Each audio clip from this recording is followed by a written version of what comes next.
Let's talk about the animal-based diet versus a paleo diet. Hi everyone, I'm Carrie and I am a holistic nutritionist in training and I have a master's degree in public health, and I've been following a paleo approach for probably about 10 years, and that's to help manage symptoms of autoimmune disease. It has kept my PCOS basically in remission, or I would say even cured.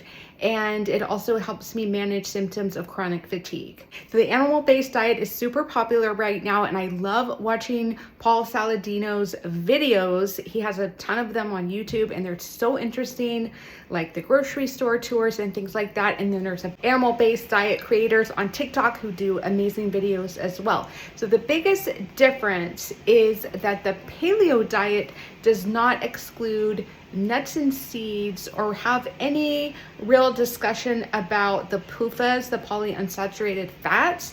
In fact, polyunsaturated fats from real food sources like fish and nuts and seeds are encouraged. Other biggest difference would be the exclusion in the animal-based diet of a lot of vegetables. That would include things like the leafy greens and maybe a lot of the root vegetables. And that's another thing that I personally think are very healthy. Now, I think that if you are somebody who is very sick, and I understand what that can feel like because I have managed chronic disease for many years of my life, and so I understand that. So if you are really sick and you feel good on an animal-based diet, or you want to give it a chance, it's almost like an elimination diet. And I would say the third biggest difference between an animal-based diet and a paleo diet is the animal-based diet encourages full fat dairy, where the paleo diet excludes full fat dairy. And that is something that I am very neutral on. In fact, I think that dairy, full fat dairy products can be very healthy and nutrient dense and very nutritious for somebody who tolerates dairy.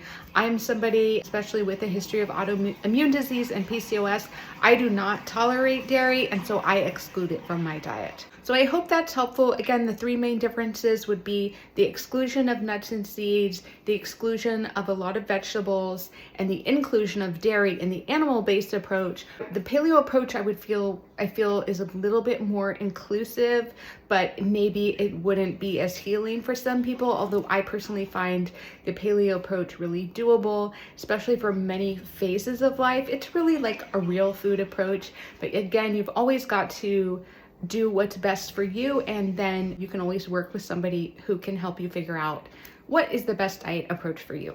Please follow for more.